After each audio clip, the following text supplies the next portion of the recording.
Chapter 6. "I suppose you have heard the news, Basil?"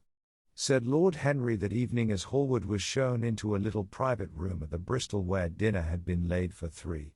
"No, Harry," answered the artist, giving his hat and coat to the bowing waiter. "What is it?" "Nothing about politics, I hope. They don't interest me. There is hardly a single person in the House of Commons worth painting, though many of them would be the better for a little whitewashing." "Dorian Gray is engaged to be married," said Lord Henry, watching him as he spoke. Hallward started and then frowned. "Dorian engaged to be married?" he cried. "Impossible." "It is perfectly true." "To whom?" "To some little actress or other." "I can't believe it. Dorian is far too sensible. Dorian is far too wise not to do foolish things now and then, my dear Basil. Marriage is hardly a thing that one can do now and then, Harry." "Except in America," rejoined Lord Henry languidly. "But I didn't say he was married. I said he was engaged to be married. There is a great difference. I have a distinct remembrance of being married, but I have no recollection at all of being engaged. I am inclined to think that I never was engaged. But think of Dorian's birth, and position, and wealth. It would be absurd for him to marry so much beneath him. If you want to make him marry this girl, tell him that, Basil. He is sure to do it, then. Whenever a man does a thoroughly stupid thing, it is always from the noblest motives. I hope the girl is good, Harry. I don't want to see Dorian tied to some vile creature, who might degrade his nature and ruin his intellect." "Oh, she is better than good, she is beautiful," murmured Lord Henry, sipping a glass of vermouth and orange bitters. "Dorian says she is beautiful, and he is not often wrong about things of that kind. Your portrait of him has quickened his appreciation of the personal appearance of other people. It has had that excellent effect, amongst others. We are to see her tonight, if that boy doesn't forget his appointment." "Are you serious?" "Quite serious, Basil. I should be miserable if I thought I should ever be more serious than I am at the present moment." "But do you approve of it, Harry?" asked the painter, walking up and down the room and biting his lip. "You can't approve of it, possibly. It is some silly infatuation. I never approve, or disapprove, of anything now. It is an absurd attitude to take towards life. We are not sent into the world to air our moral prejudices. I never take any notice of what common people say, and I never interfere with what charming people do. If a personality fascinates me, whatever mode of expression that personality selects is absolutely delightful to me. Dorian Gray falls in love with a beautiful girl who acts Juliet, and proposes to marry her. Why not? If he wedded Messalina, he would be none the less interesting. You know I am not a champion of marriage. The real drawback to marriage is that it makes one unselfish. And unselfish people are colorless. They lack individuality. Still, there are certain temperaments that marriage makes more complex. They retain their egotism, and add to it many other egos. They are forced to have more than one life. They become more highly organized, and to be highly organized is, I should fancy, the object of man's existence. Besides, every experience is of value, and whatever one may say against marriage, it is certainly an experience. I hope that Dorian Gray will make this girl his wife, passionately adore her for 6 months, and then suddenly become fascinated by someone else. He would be a wonderful study. You don't mean a single word of all that, Harry, you know you don't. If Dorian Gray's life was spoiled, no one would be sorrier than yourself. You are much better than you pretend to be." Lord Henry laughed. "The reason we all like to think so well of others is that we are all afraid for ourselves. The basis of optimism is sheer terror. We think that we are generous because we credit our neighbor with the possession of those virtues that are likely to be a benefit to us. We praise the banker that we may overdraw our account, and find good qualities in the highwayman in the hope that he may spare our pockets. I mean everything that I have said. I have the greatest contempt for optimism. As for a spoiled life, no life is spoiled but one whose growth is arrested. If you want to mar a nature, you have merely to reform it. As for marriage, of course that would be silly, but there are other and more interesting bonds between men and women. I will certainly encourage them. They have the charm of being fashionable. But here is Dorian himself. He will tell you more than I can. My dear Harry, my dear Basil, you must both congratulate me, said the lad, throwing off his evening cape with its satin-lined wings and shaking each of his friends by the hand in turn.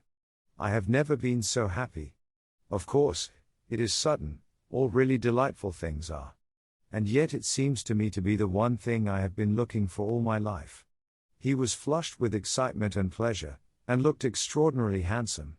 I hope you will always be very happy, Dorian, said Hallward, but I don't quite forgive you for not having let me know of your engagement. You let Harry know. And I don't forgive you for being late for dinner, broke in Lord Henry, putting his hand on the lad's shoulder and smiling as he spoke. Come, let us sit down and try what the new chef here is like, and then you will tell us how it all came about. There is really not much to tell, cried Dorian as they took their seats at the small round table. What happened was simply this. After I left you yesterday evening, Harry, I dressed, had some dinner at that little Italian restaurant in Rupert Street you introduced me to, and went down at 8 o'clock to the theatre. Sybil was playing Rosalind. Of course, the scenery was dreadful and the Orlando absurd. But Sybil, you should have seen her. When she came on in her boy's clothes, she was perfectly wonderful. She wore a moss-colored velvet jerkin with cinnamon sleeves, slim, brown, cross-gartered hose, a dainty little green cap with a hawk's feather caught in a jewel, and a hooded cloak lined with dull red. She had never seemed to me more exquisite. She had all the delicate grace of that Tanagra figurine that you have in your studio, Basil. Her hair clustered round her face like dark leaves round a pale rose. As for her acting, well, you shall see her tonight. She is simply a born artist. I sat in the dingy box absolutely enthralled. I forgot that I was in London and in the 19th century. I was away with my love in a forest that no man had ever seen. After the performance was over, I went behind and spoke to her. As we were sitting together, suddenly there came into her eyes a look that I had never seen there before. My lips moved towards hers. We kissed each other. I can't describe to you what I felt at that moment. It seemed to me that all my life had been narrowed to one perfect point of rose-colored joy. She trembled all over and shook like a white narcissus. Then she flung herself on her knees and kissed my hands. I feel that I should not tell you all this, but I can't help it. Of course, our engagement is a dead secret. She has not even told her own mother. I don't know what my guardians will say. Lord Radley is sure to be furious. I don't care.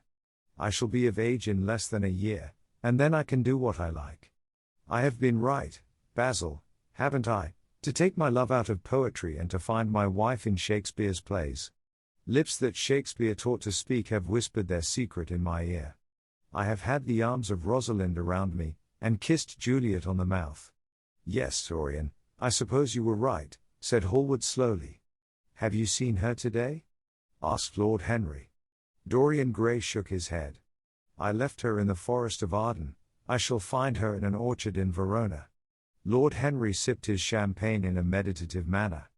At what particular point did you mention the word marriage, Dorian? And what did she say in answer? Perhaps you forgot all about it. My dear Harry, I did not treat it as a business transaction, and I did not make any formal proposal. I told her that I loved her, and she said she was not worthy to be my wife. Not worthy? Why, the whole world is nothing to me compared with her. Women are wonderfully practical, murmured Lord Henry, much more practical than we are. In situations of that kind we often forget to say anything about marriage, and they always remind us.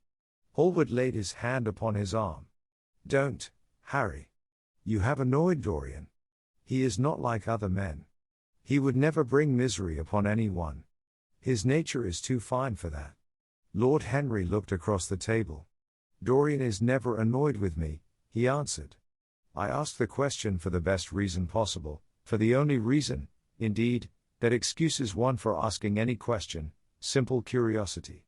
I have a theory that it is always the women who propose to us, and not we who propose to the women. Except, of course, in middle-class life. But then the middle classes are not modern. Dorian Gray laughed, and tossed his head. You are quite incorrigible, Harry, But I don't mind. It is impossible to be angry with you. When you see Sybil Vane, you will feel that the man who could wrong her would be a beast without a heart. I cannot understand how anyone can wish to shame the thing he loves. I love Sybil Vane.